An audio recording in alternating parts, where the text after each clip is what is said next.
America ने रूस को आतंकी देश घोषित करने की तैयारी शुरू कर दी। इससे पहले कई मौकों पर खुद यूक्रेन के राष्ट्रपति ज़ेलेंस्की ऐसी ही मांग उठा चुके हैं। और अब अमेरिका ने भी इस तरफ कदम बढ़ाने शुरू कर दिए, यानी बाइडेन प्रशासन रूस को आतंकवाद फैलाने वाले देशों की सूची में शामिल कर सकता है। ये जानकारी अमेरिकी विदेश मंत्रालय के प्रवक्ता नेड प्राइस ने एक इंटरव्यू के दौरान दी। साथ ही उन्होंने बताया कि इस काम को अंजाम तक पहुंचाने के लिए वहां कानून के जानकारों की राय ली जा रही है। अब अमेरिका के कानूनी जानकार ये बताएंगे कि कैसे रूस को आतंकवाद के प्रायोजक देशों की सूची में शामिल किया जाए। यूक्रेन के राष्ट्रपति ज़ेलेंस्की पहले ही जो बाइडेन से रूस को आतंकवाद के प्रायोजक देशों की सूची में शामिल करने की मांग कर चुके हैं। मतलब साफ है कि अमेरिका यूक्रेन के मामले पर रूस को आसानी से छोड़ने के मूड में नहीं है, और अगर वो ऐसा करने में कामयाब रहा तो पहले से प्रतिबंधों की मार झेल रहे रूस की कमर टूटनी तय है। व्हाइट हाउस की तरफ से बताया गया कि राष्ट्रपति बाइडेन जल्द ही इस मामले पर अपनी पार्टी के नेताओं और सहयोगियों के साथ भी बात करेंगे। जापान केमिकल हमले से बचाने के लिए यूक्रेन को मास्क और स्पेशल सूट देगा। असल में यह डर अब भी बना हुआ है कि रूस कभी भी यूक्रेन पर केमिकल हमला कर सकता है, और इसी खतरे से निपटने के लिए जापान ने यूक्रेन की तरफ मदद का हाथ बढ़ाया। जापान के रक्षा मंत्रालय ने बताया कि वो यूक्रेन को केमिकल हमले से बचने के लिए खास तरह के मास्क और सूट देगा। इनकी मदद से केमिकल या जैविक हमला होने पर उससे होने वाले खतरों से बचा जा सकेगा। यानी जंग के मोर्चे पर तैनात ज़ेलेंस्की के जवानों के लिए ये रक्षा कवच साबित होगा। ये सारी चीजें यूक्रेन को युद्ध से बचने के लिए दी जा रही सैन्य मदद के साथ वहां भिजवाई जाएंगी। असल में पिछले हफ्ते यूक्रेन के राष्ट्रपति ज़ेलेंस्की ने कहा था कि रूस उनके देश पर केमिकल हमला कर सकता है।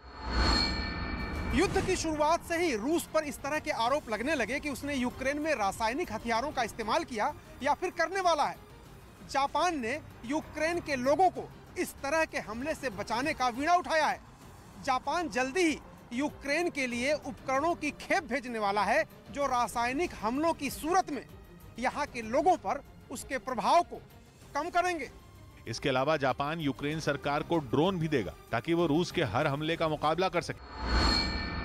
तो वहीं जंग में रूस पर पलटवार करने के लिए अब तक यूक्रेन को पूरी दुनिया से हथियार पहुंचाए जा रहे हैं। करीब $2.5 बिलियन, मतलब भारतीय रुपयों में 18,000 करोड़ के हथियार तो अकेले अमेरिका की तरफ से ही भेजे गए हैं।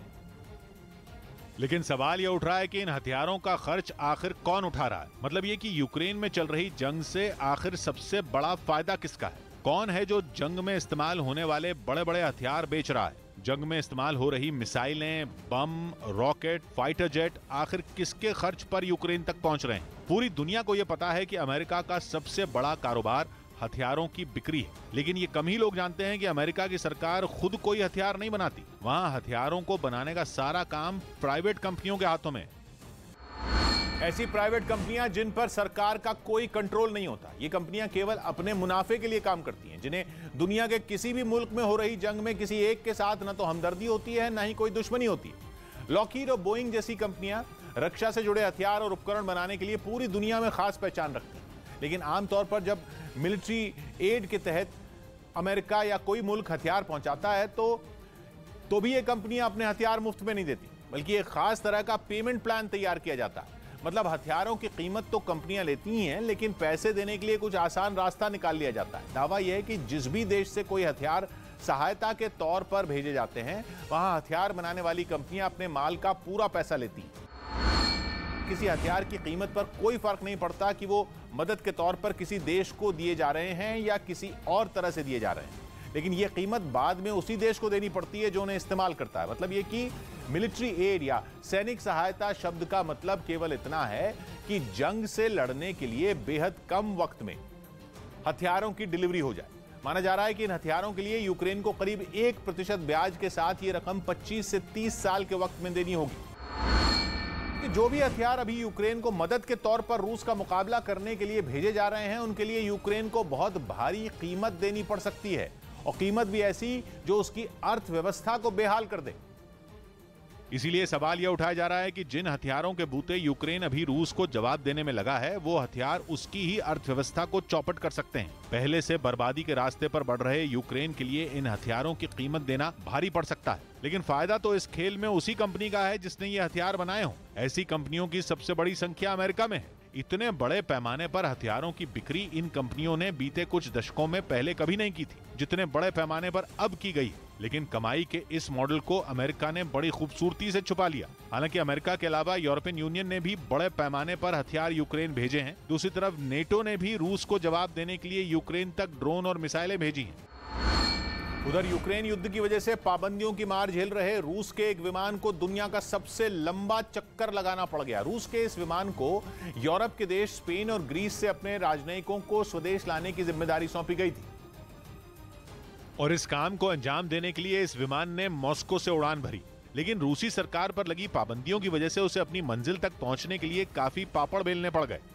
दावा है कि इस मिशन को पूरा करने के लिए पुतिन के इस प्लेन को करीब 15,163 किलोमीटर का सफर तय करना पड़ा, जबकि अगर ये विमान बिना पाबंदियों के उड़ान भरता तो उसे सिर्फ 8,000 किलोमीटर की ही दूरी तय करनी पड़ती।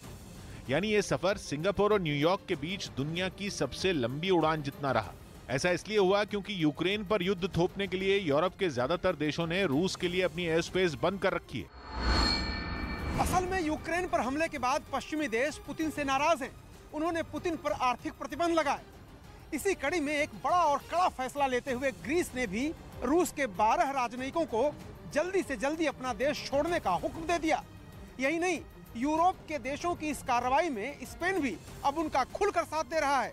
और इन सभी राजनयिकों पर रूस के लिए जासूसी करने के आरोप में ये कार्रवाई की गई, जिसके बाद पुतिन ने अपने इन राजनयिकों को लाने के लिए अपना ये विमान भेजा था। दावा है कि कोरोना संकट ने रूसी राष्ट्रपति व्लादिमीर पुतिन के दिमाग पर गहरा असर डाला और कहा जा रहा है कि उन्हें एक तरह से पागल बना दिया। पुतिन ने 2020 यानी कोरोना की शुरुआत से ही खुद को सभी से अलग रखना शुरू कर दिया था और इसी का नतीजा है यूक्रेन जंग। ये दावा और किसी ने नहीं बल्कि ब्रिटेन के मशहूर मनोचिकित्सक नोल मैकडर्मट ने किया। जब से कोरोना शुरू हुआ तभी से पुतिन ने लोगों से दूरी बनानी शुरू कर दी थी। फ्रांस के राष्ट्रपति मैक्रो हो या फिर जर्मनी की चांसलर या दुनिया का कोई भी बड़ा नेता, पिछले 2.5 साल के कोरोना काल में पुतिन इनसे मिलते वक्त एक अच्छी खासी दूरी पर ही नजर आए। और ऐसी ही एक तस्वीर उस वक्त भी नजर आई जब मैक्रो मॉस्को में पुतिन से मिलने पहुंचे थे। इस दौरान दोनों के बीच टेबल पर काफी दूरी दिखी, जबकि वहां बीच में 6 से 8 लोग बैठ सकते थे। लेकिन पुतिन मैक्रो से काफी दूर टेबल के दूसरे सिरे पर बैठे दिखे। यही नहीं, वो 2020 के बाद से अपने देश के नेताओं से भी ऐसे ही मिलते रहे। ऐसी ही तस्वीरों को आधार बनाते हुए मशहूर मनोचिकित्सक नोल मैकडर्मट ने पुतिन के दिमाग को पढ़ने की कोशिश की और उनका कहना है कि अब पुतिन अपनी ख्याली दुनिया में रहते हैं, वो हकीकत की दुनिया में फर्क नहीं कर पाते। साथ ही कहा जा रहा है कि पुतिन अपने दिमाग में उठने वाली आवाजों से भी खौफ में आ जाते हैं। इतना ही नहीं, लोगों से पहले की तरह नहीं घुलने मिलने की वजह से पुतिन अब बदले बदले से दिखते हैं। यूक्रेन पर हमले के बाद पश्चिमी देश भी पुतिन पर लगातार निजी हमले करते रहे। पिछले दिनों अमेरिकी राष्ट्रपति बाइडेन ने उन्हें सनकी तक कह दिया था। पुतिन की धमकियों को अनदेखा कर ब्रिटेन ने रूसी सेना से मुकाबले के लिए यूक्रेन को हथियारों की नई खेप देने का ऐलान कर दिया, जिसमें हाईटेक स्टॉर्मर मिसाइल लॉन्चर भी शामिल हैं, जिसके यूक्रेन पहुंचने के बाद रूसी सेना की टेंशन बहुत ज्यादा बढ़ सकती है, क्योंकि हथियारों की नई खेप के साथ उसे ब्रिटेन से जो स्टॉर्मर मिसाइल लॉन्चर मिलने वाला है उसे लड़ाकू विमानों और जंगी हेलीकॉप्टरों का काल माना जाता है और इससे दागी गई मिसाइलें पलक झपकते ही अपने टारगेट को मार गिराती हैं। मतलब इनकी तैनाती के बाद पुतिन की सेना के लिए यूक्रेन पर हवाई हमले करना टेढ़ी खीर साबित हो जाएगा। इसीलिए इसे पश्चिमी देशों की ओर से यूक्रेन को मिलने वाली अब तक की सबसे घातक सैन्य मदद माना जा रहा है। कि यूक्रेन के एक प्रतिनिधिमंडल ने करीब 2 हफ्ते पहले ब्रिटेन पहुंचकर इस मिसाइल लॉन्चर का मुआयना भी किया था, जिसकी मदद से एक बार में 8 मिसाइलें दागी जा सकती हैं और इसके जरिए दागी जाने वाली हर मिसाइल 3 अलग अलग हिस्सों में बंटकर दुश्मन पर टूट पड़ती है और ऐसे में एक बार में अपनी ओर आ रही 24 मिसाइलों से बचना किसी भी दुश्मन के लिए नामुमकिन हो जाता है। यही नहीं, इसकी मदद से करीब 5 किलोमीटर दूर से ही दुश्मन पर लेजर बीम के जरिए सटीक निशाना साधा जा सकता है। इस मिसाइल लॉन्चर का वजन करीब 13 टन, जिसे ट्रांसपोर्ट प्लेन की मदद से जंग के मैदान तक पहुंचा सकते हैं और जंग के मैदान में पहुंचने के बाद ये एक बार में 50 किलोमीटर प्रति घंटा की रफ्तार से करीब 600 किलोमीटर की दूरी तय कर लेता। यूक्रेन के एक जवान की जान उसके स्मार्टफोन की वजह से बच गई।